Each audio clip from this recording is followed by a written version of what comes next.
Welcome to PDAC 2023. My name is Julian DeRosie from the IIF. I'm here joined today by Brodie. Hi Brodie, how are you doing? Yeah, good Julian. Good to see you. Good to see all the people here too. Yeah. Well, for sure, this is a great PDAC. I mean, a lot of people, commodities prices are soaring, everyone's very happy. So Brodie, can you first present yourself? You, the company you're working for. Yeah, so my background, I'm a geologist. I've been working in the industry for 15 years, and really my expertise is finding and developing mines, gold mines. And that's what Tocvan is looking to do. We've got two quality assets in Sonora, Mexico. These are gold, silver projects that we're developing. Our Pilar project is quite advanced, and we're moving that towards a bulk sample now, and then into permitting to mine it. And our Picacho project, we just drilled on for the first time and discovered a new zone there. So exciting times. Well, exciting for sure. So basically, gold in Mexico, proven district? Which district exactly? And who are your neighbors? Yeah, so we're in Sonora, which is an established mining jurisdiction. It's really a tier 1 jurisdiction when you're looking to develop, and that's because it's got great infrastructure, road access, great people there that can help develop these projects. And we've got excellent neighbors. We've got Fresnillo's right next to our Picacho project. There's a producing mine, San Francisco, 18 kilometers away from that project as well, run by Magna Gold. We've got Argonaut next to us, Minera Alamos next to us, Cisco. So a lot of the big boys are around you guys. Yeah, so it seems like a great place to make a discovery. It is. This is a good place to be exploring and looking for new potential. And then let's go back to what you were saying. So basically two properties, two flagship properties, one that is in an advanced exploration stage, one that is early stage. So let's talk first about the advanced exploration. What did you accomplish in the past few months of this property, and what's going to happen also within the next year or so on this property? Yeah, so the advanced project, we've been drilling on for the last 2 years and hitting some of the best results in that jurisdiction, which we're really proud of. But for that project, it's about moving it towards development. So bulk sample is going to show us that we can recover the gold and then lead us towards permitting for a mine on that site. So that's a big step for us there. And so people can expect that to be a big driver, the catalyst for us. But in between, we'll be doing a lot of drilling. There's lots of new area we want to explore. And so we'll be driving the market with a lot of news flow there. Okay, so bulk sample, metallurgic tests, recovery, all of those are going to be coming. You're going to have, then you're going to be able to obviously have a more precise idea of potential revenues and so on, what the economics can look like.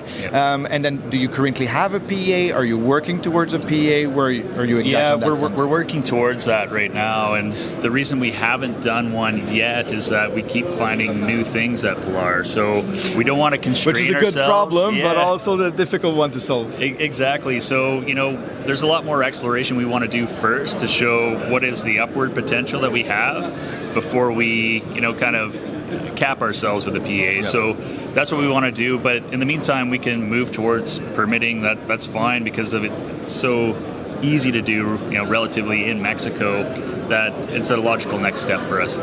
That's really good to hear. So basically, permitting, then PEA phase, everything's going great. What would be the optimal time frame you could see production from this asset? Yeah, optimal, we could have that permit back in Q3, Q4 of 2024. Okay.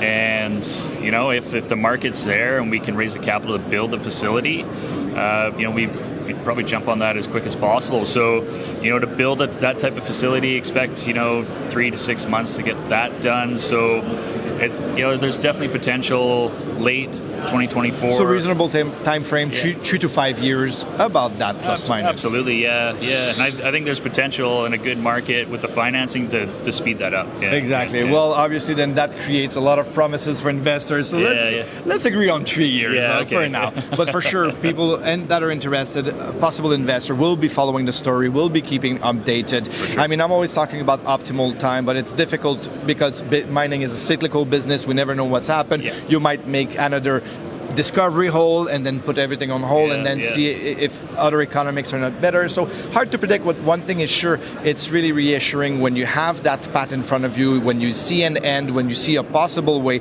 to production. I mean, shareholders, we all know it's very accretive once we go into production, once the cash flow starts generating, and then this cash flow can obviously help for a second property, which you guys already have. So let's jump into this one. Where exactly are you in that property? Yeah, so we drilled it for the first time at the end of last year. We put those results out in January and February, and basically we discovered a new zone of mineralization right at surface. It's an excellent start for us, but we've got over 6 kilometers of trend that we want to explore there. Picacho is exciting because it looks very similar to what the San Francisco mine that exists today looks like 30 years ago. And so we've got a lot that we want to do there. So it's a nice balance between the two projects and a lot of upside for our shareholders as we make new discoveries in a strong gold market. We can really and then if you're talking about balance, it's balancing energy but also balancing money. Where do you stand on the money side? What's your cash position right now? We are always very mindful of how we utilize funds, so we raise what we need for the time. We've got a family fund that supports us, and we'll be there until June of 2024 at least. We just raised $600,000 in addition. A good portion of that will go towards our bulk sample and making sure that gets done on time. But we've always raised capital as we need it, and trying to raise it at higher levels each time. That's our goal. And then all of those raises, they resulted in what type of share structure? Can you discuss a bit? Outstanding shares and so on. I'm very proud of our share structure. We've been around nearly 4 years. We've got 38 million shares issued, all out. We're looking at just over 50 million shares. A lot of those are warrants that are priced above $1.20. So there's a lot of room in between where we're trading now and that. So there's a lot of potential, great share structure. It just means, our shareholders are going to, get a win as we continue to grow. Absolutely. There are possible multipliers in that story for sure. And we didn't touch that, but do you guys have a reserve on your most advanced property right now? We don't, no. And again, it goes back to we keep finding new things. So until we kind of learn what that outer extent is, we'll just keep drilling and keep building that out and look to put out a reserve on it. Well, this sounds like an exciting story. So for everyone who watched, everyone who liked it, what they heard, and they wanted to get more news, follow the newsletter, being updated, how can they do that? How can they reach you? Yeah, there's lots of ways. You can go on our website, tocvan.com, sign up to be on our news distribution list. You can go on social media, Twitter, LinkedIn, Facebook. We are constantly posting on those avenues as well. So keep in touch. It's going to be an exciting year for us. Right. Well, this is great to hear. We wish you the best of luck. Obviously, more discovery holes, advancing the project, great metallurgy. We wish you good result, good recovery. And thank you very much for your time, Brodie. That was amazing. No, thank you. Yeah. Thank you.